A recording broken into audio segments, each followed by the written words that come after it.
Let's just see what's happening. If you've ever wanted to learn how to shear a sheep, know this: there will be blood.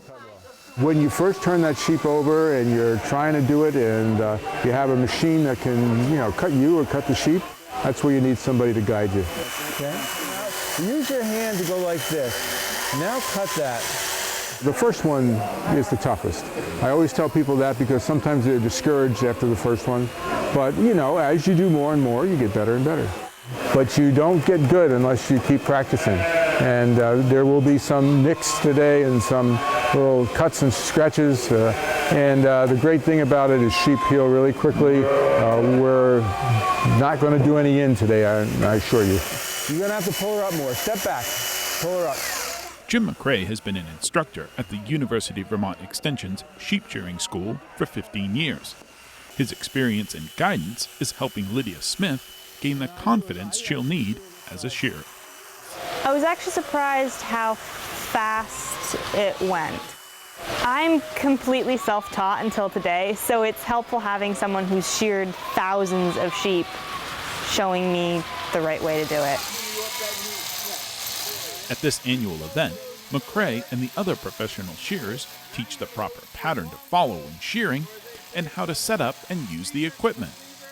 This is the first time many of these participants are shearing a sheep.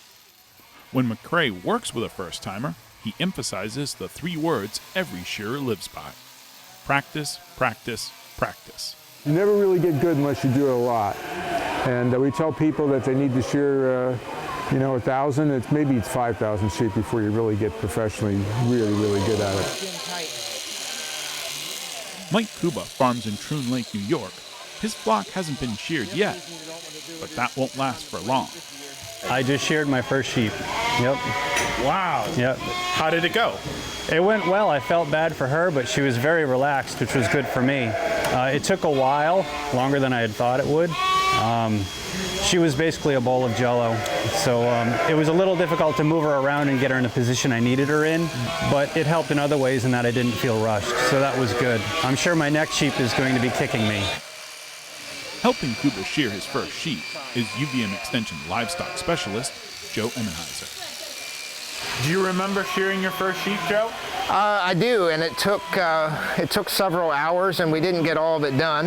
It was with a dull set of hand blades, and we just actually stood the sheep up and didn't even know that there was another technique. So it's been a long learning process. Emmenheiser got better, so much so he was able to pay for part of his education shearing sheep. In addition to helping participants learn from his experience, Emmenheiser stresses the value of shearing for both farmers and in the marketplace. It's one of those trades that's really important to the industry because sheep need to be sheared once a year, and there's a diminishing number of professionals who are able to do it. And so it's important to us to make sure that the skill doesn't get lost. And it's important to the industry that we have trained shearers that know how to harvest a quality product. Kuba echoes Emmenheiser. He sees shearing as part of the duty of being a farmer. It's just a part of our lives. People have been doing it for thousands and thousands of years. It needs to carry on. It's just like any other part of animal husbandry. Every animal has their own little things you need to take care of. And with sheep, it's shearing. After these participants have sheared that first sheep, and maybe a second, third, and fourth, shearing provides both a business opportunity and a lesson in self-reliance. With farms, it's difficult to make ends meet financially sometimes. So it's opportunities like this that we need to take advantage of so that we can cut that cost out of what we're doing and survive as a farm. And we all need farms. Otherwise, we don't eat. I love working with sheep. I've been around sheep since I was, 2.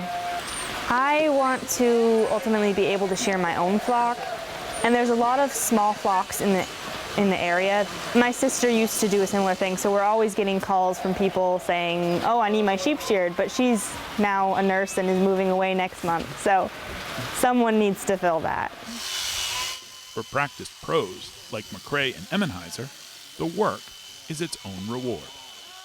The best thing about shearing is it feels so good when it's done. And so the beginning of learning can be frustrating, and it can be extremely discouraging, and it can really seriously hurt at the end of the day. But you stick with it, and that involvement with the industry, that involvement with your own animals makes it worth it.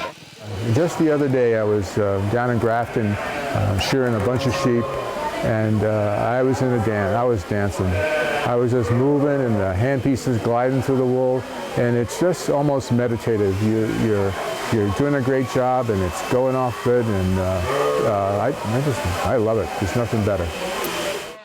No matter if you're an expert, novice, or a sheep, shearing is sure to make you a cut above the rest. In Shelburne, I'm Keith Silva with Across the Fence.